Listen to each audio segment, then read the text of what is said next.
Sabemos, desgraciadamente lo sabemos, que el camino de la inmigración ilegal en México muchas ocasiones no lleva a los Estados Unidos, lleva al infierno. Son innumerables los migrantes, particularmente de Centroamérica, que en los últimos 10 años han desaparecido, han muerto, han sido secuestrados, asaltados o violados en su camino rumbo al norte. En Centroamérica le llaman el Holocausto. Hola, bien, ¿qué tal? Hola, Jorge, ¿qué tal? Si bien no existen cálculos oficiales, se estima unos 60,000 centroamericanos desaparecidos en su ruta hacia el norte en los últimos 10 años. Algunos aparecen años después de que se hubiera desvanecido el contacto, pero muchos se pierden para siempre.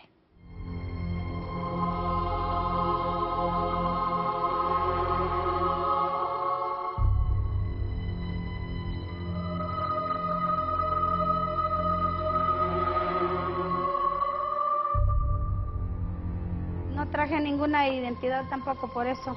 Dije, este camino es de vida o muerte, entonces no quiero que mi familia diga, fulana de tal murió así, así, tal vez partida por el tren. Entonces por eso no lo traje.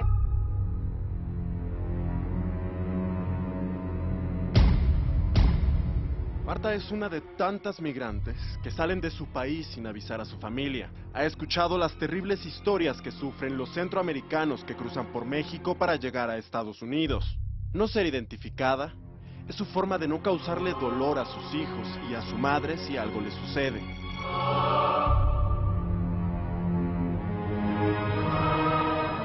Que nunca supieran, solamente que supieran que desaparecí.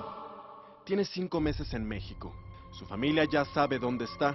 La mayoría llegan indocumentados porque no quieren ser identificados o porque las autoridades migratorias de Guatemala se los quitan para extorsionarlos. Otros son asaltados y pierden todo.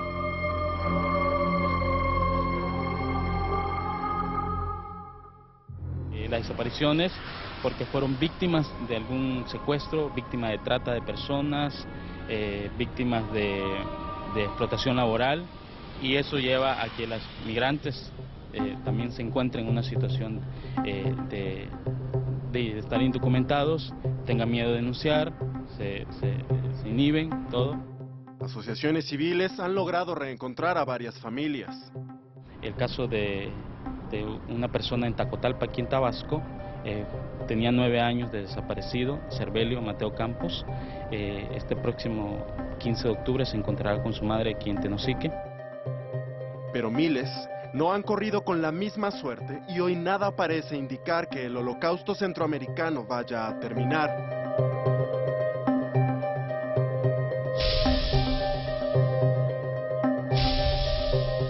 Vivos se los llevaron, vivos los queremos. Gritan las madres centroamericanas que realizan caravanas por México para encontrar a sus hijos. Se calculan 60,000 centroamericanos desaparecidos durante los últimos 10 años. El número de muertos nadie lo conoce. ¿Pero qué está provocando este holocausto? ¿Quién es el verdugo del calvario que sufren quienes buscan el sueño americano? Muchos factores intervienen. La violenta y peligrosa ruta de la bestia, indiferencia de sus países de origen, los candados en las leyes migratorias de los países por donde transitan, como México, y el crimen organizado que los recluta para sus acciones delincuenciales. Una forma de reclutarlos es a través de secuestros masivos. Tan solo en las últimas semanas, se calculan 200 migrantes secuestrados en el municipio de Medias Aguas, Veracruz. En 2010, la Comisión Nacional de Derechos Humanos registró 214 plagios masivos de migrantes en todo el país, con un promedio de 50 centroamericanos en cada uno. Es decir, más de 10,000 hombres y mujeres que vivieron en carne propia la pesadilla mexicana por ser migrantes.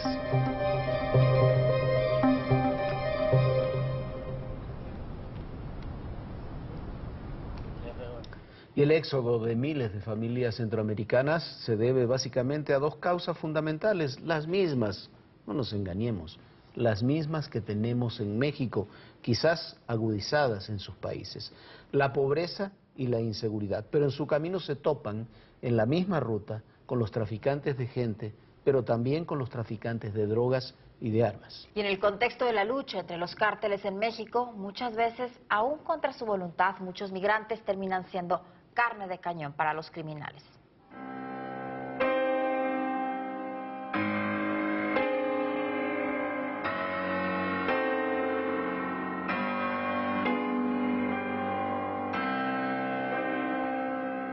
Es la búsqueda de un sueño que a su paso por México se convierte en un infierno. Inicia en la frontera sur, en Tenosique, Tabasco. Aquí termina México y empieza Guatemala. Camino abierto para el tráfico de gasolina, drogas y seres humanos. Sus veredas y ríos son una puerta libre para evitar la ley. Guatemala es el punto de reunión de migrantes centroamericanos que comparten un sueño, pero también una cruz. Escoger el camino difícil para salir de la pobreza u optar por la salida fácil y engrosar las filas del crimen organizado. El 80% de ellos son de Honduras. El resto son originarios de El Salvador y Guatemala. Sin importar el camino que elijan, su andar no será nada fácil. La única opción para llegar es caminando, pero quienes cuentan con algunos pesos pueden ahorrarse unos cuantos kilómetros y viajar en lancha desde El Naranjo, departamento de Petén, Guatemala. Para llegar a este embarcadero, algunos caminaron, otros abordaron autobuses y uno que otro fue guiado por un pollero o un coyote. El recorrido por el río San Pedro para llegar a tierra mexicana es aproximadamente de 5 horas en condiciones totalmente inseguras. Las pequeñas embarcaciones son compartidas con 30 personas, niños, mujeres, jóvenes y adultos. Entre el monte y la vereda cruzan grupos de contrabando, de modo que las autoridades federales de Guatemala mantienen operativos permanentes. Gracias al resguardo del Ejército de Guatemala pudimos llegar a esta zona conocida como el Embarcadero en la comunidad del Ceibo, ya del país vecino de Guatemala. Es en este río, el San Pedro, donde cientos de migrantes pasan diariamente para tratar de esquivar a las autoridades fronterizas mexicanas y poder llegar a un territorio que le permita continuar su viaje en alguna estación del tren. Es precisamente en lanchas muy precarias, como esta, conocida también como cayuco, en el que alrededor de 30 migrantes van sentados a las orillas sin ninguna protección, sin chalecos salvavidas y poniendo desde ese momento su vida en peligro.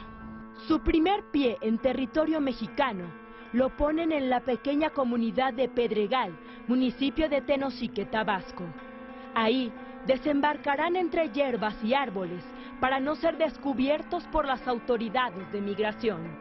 Algunos pagan a los polleros para que los lleven a la frontera norte, cerca de Estados Unidos, pero muchas veces son engañados. Los dejan a la orilla del río, asegurando que ya están donde les prometieron. Quienes logran desembarcar tendrán que caminar 50 kilómetros a la estación de tren más cercana, en Tenosique, lo cual les llevará hasta 2 días.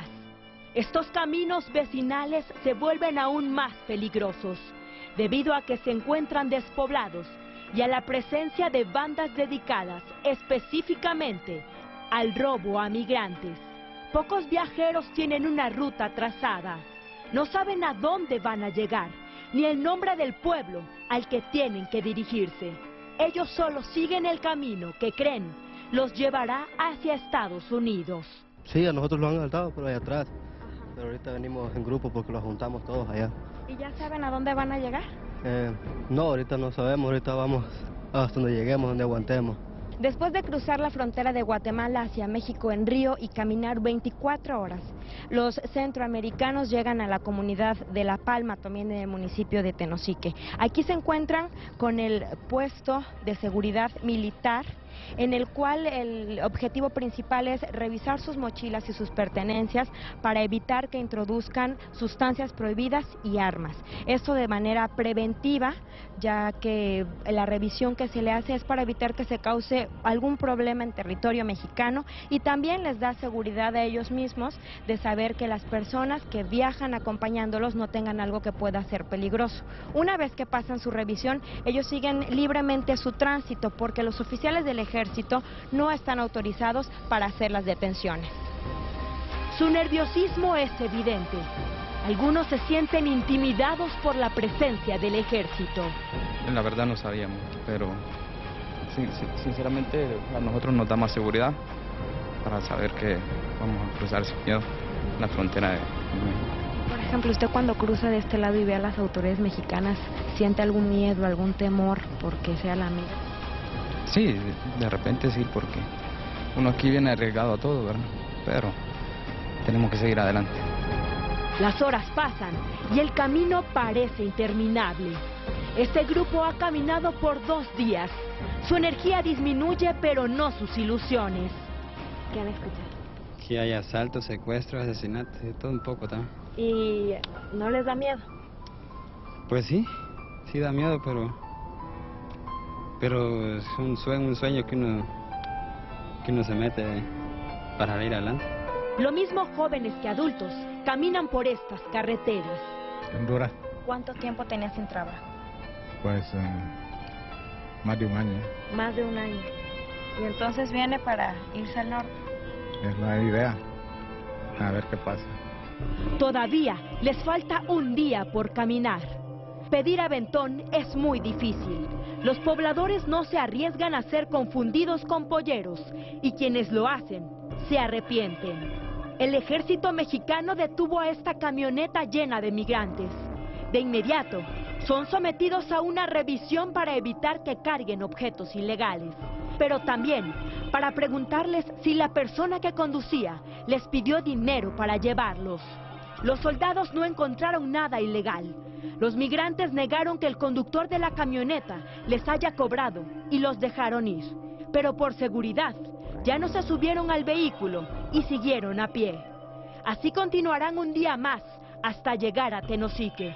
Del otro lado está el camino de los más pobres. Es la carretera que lleva hacia el Ceibo. Los que fueron asaltados o no les alcanza para pagar una lancha, tendrán que ir por esta ruta.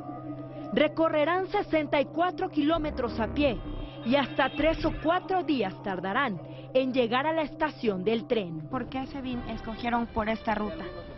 Porque no conocemos, es primera vez que venimos y agarramos el primer camino que decidimos.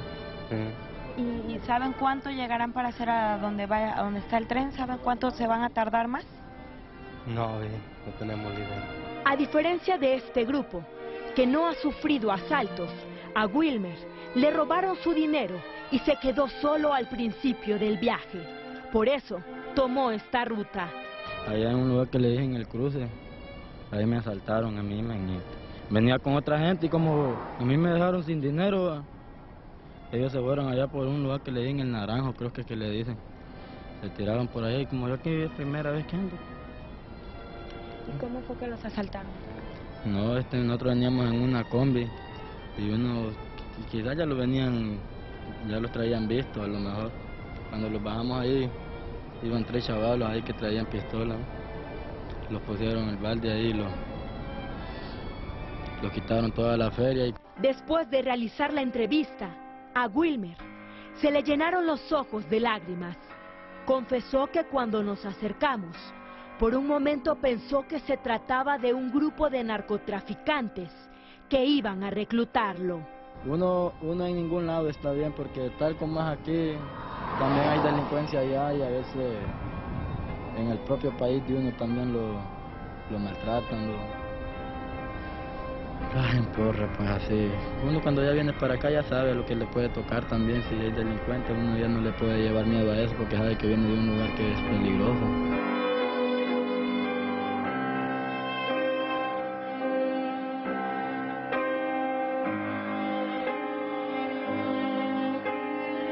Tenosique es uno de los puntos más olvidados y más frágiles de toda la frontera sur.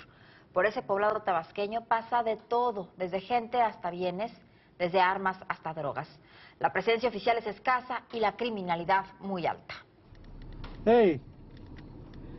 ¿Van para Tenosique? No tengan miedo, yo soy sacerdote. Estoy en la casa del migrante yo. Estos son los peligrosos caminos que los migrantes centroamericanos recorren de noche para llegar a la estación del tren más cercana. Entre la del Ceibo y esta es la más peligrosa. En esta temporada, porque también como que hay sus temporadas, ¿no?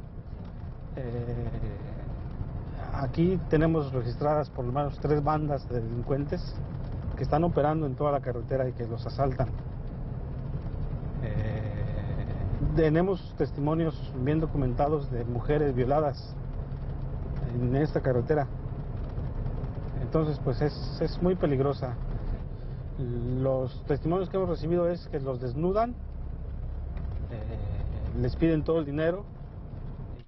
Fray Tomás González es un párroco de Tenosique que coordina el Hogar Refugio de Migrantes La 72, llamado así por el número de centroamericanos que murieron en la matanza de San Fernando. Fray Tomás sale en busca de personas para llevarlas al albergue, para que coman y descansen. A bordo de una camioneta y sin ninguna protección, realiza recorridos por la carretera Tenosique-La Palma, donde inicia el infierno de los migrantes. Entre la oscuridad, se logran ver los rostros cansados y asustados de quienes no han detenido su paso. Los temerosos prefieren no subir. Es que tienen desconfianza estos chavos.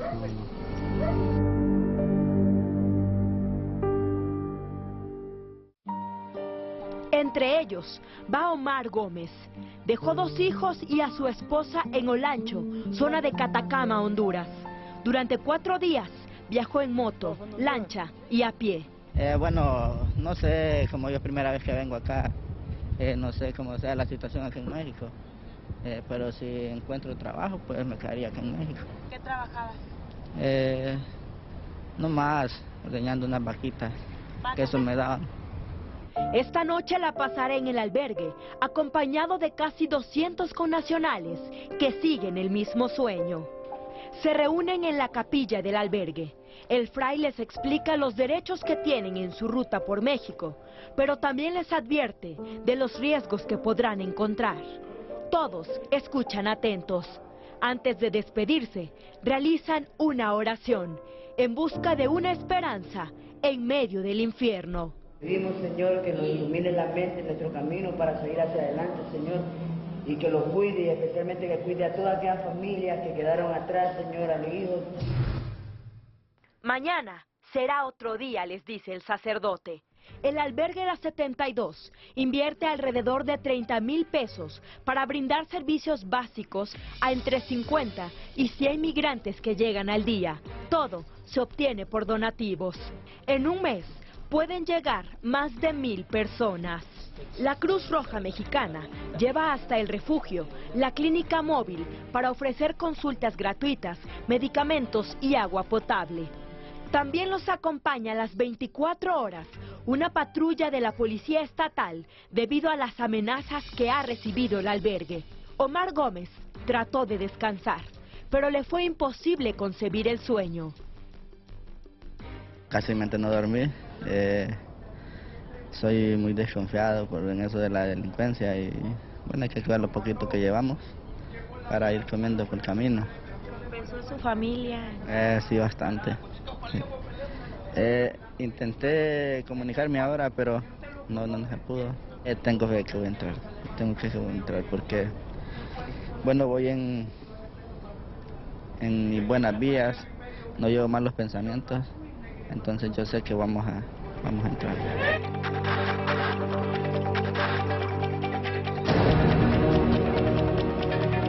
Las vías del tren se encuentran muy cerca de la 72. Cuando lo escuchan llegar, es el momento de partir. Lo que han caminado, recorrido y sufrido es solo para encontrarse con la bestia. Se apresuran para tener el mejor lugar, porque no en todos los vagones se puede viajar. Supuestamente ya no hay trenes, ya vagones, ¿cómo puede ser mejor? Tenemos que irlos arriesgando así para poder llegar hasta nuestro destino. ¿De aquí qué camino seguir? No, ahorita no, pues vamos a lo que Dios decida, ¿eh?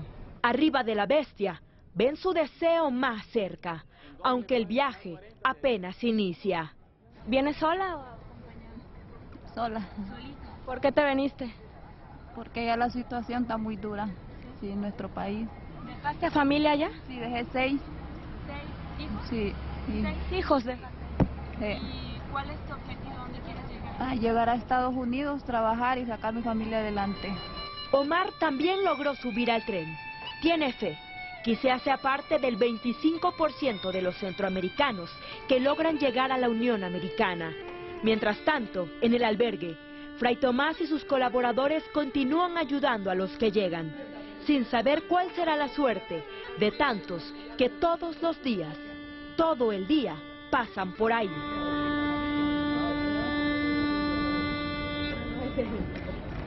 Para que usted vea que esto que ocurre en Tenosique no es ninguna novedad, que no es algo que viene ocurriendo en los últimos meses, le voy a contar una historia. Era noviembre del 99, estaba en México la alta comisionada de las Naciones Unidas para los Refugiados y el jefe de los grupos Beta, que eran mucho más operativos entonces que ahora, me temo, ahí en Tenosique precisamente era José Ángel Martínez. José Ángel fue a Tijuana a reunirse con la alta comisionada y había entregado previamente un diagnóstico de lo que realmente estaba sucediendo en la frontera sur.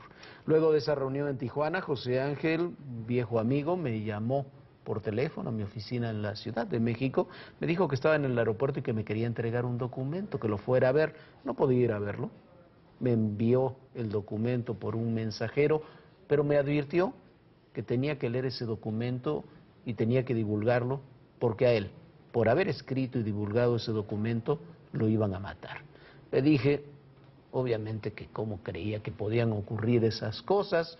Me dijo que me volvió a repetir que lo iban a matar y regresó a Tenosique. Eso era un viernes. Quedamos en vernos nuevamente el día martes en la Ciudad de México. Lo cierto es que el lunes, ahí en Tenosique, José Ángel fue asesinado. Y fue asesinado por otro miembro de los grupos Beta. Sabía demasiado, había dicho demasiado y además lo había divulgado entre las autoridades e internacionalmente. Esta es la historia de José Ángel. El jugoso tráfico de la carne funciona desde hace décadas en nuestro país. Representa un negocio millonario. Pero esta historia no es nueva. Es el caso de José Ángel Martínez Rodríguez, un funcionario público que fue asesinado por denunciar mafias criminales.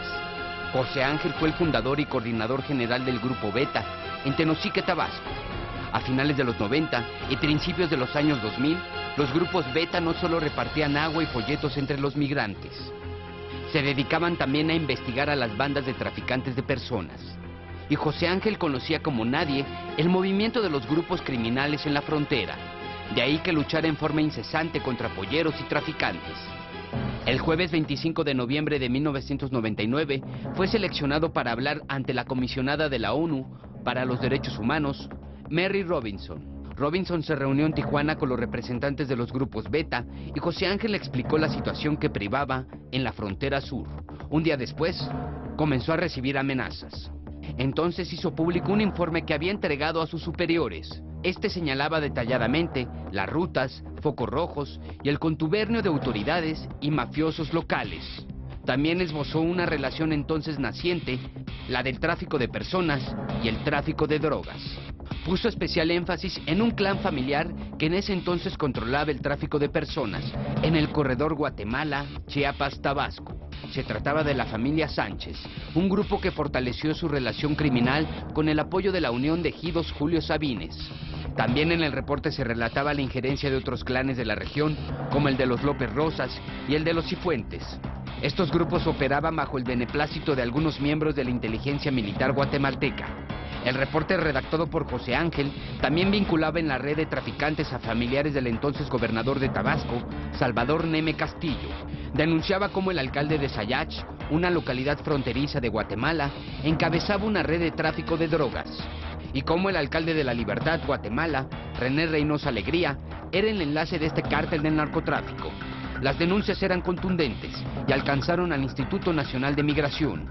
Según el reporte, con el pretexto de obtener recursos para las campañas a senadores y diputados, personas que tenían relación con las mafias de traficantes fueron nombradas jefes de grupo en migración. Estos desplazaron al personal operativo. Así se crearon al interior del instituto dos grupos. El primero dedicado al tráfico de personas y el segundo dedicado al tráfico de drogas. Estos grupos de trabajo coordinaban a instituciones como Migración y las entonces existentes Policía Federal de Caminos y la Policía Judicial Federal. El informe concluía con un detallado organigrama de la estructura de corrupción y un detallado mapa de rutas utilizadas para el trasiego. 3 días después de hacer público este reporte, José Ángel Martínez estaba muerto. Uno de sus compañeros del Grupo Beta lo asesinó a sangre fría. Bueno, ahí está lo que ocurre desde hace años en Tenosique, ese punto quizás de los más olvidados, si no es el más olvidado de toda la frontera sur de nuestro país. Por supuesto, y es increíble que lleve tantos años esa zona concretamente con esos problemas y que nunca haya pasado nada y que pasen y cambian las autoridades, gobernadores del estado de Tabasco, revisan cómo van, federales, y no pasa absolutamente nada. La inmigración, todo sigue igual. No pasa nada. El crimen incluso de José Ángel es un crimen, sí, está detenido el asesino material, dijo yo lo maté, nunca explicó por qué había ocurrido, ni se quiso investigar más a fondo, ni se investigó siquiera ese documento con una enorme cantidad de nombres que divulgamos en la prensa, lo divulgamos en un libro que se llama El Otro Poder, y nunca pasó.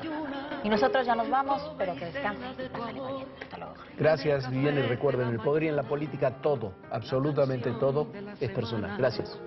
Que muchas veces me emociona y otras tantas me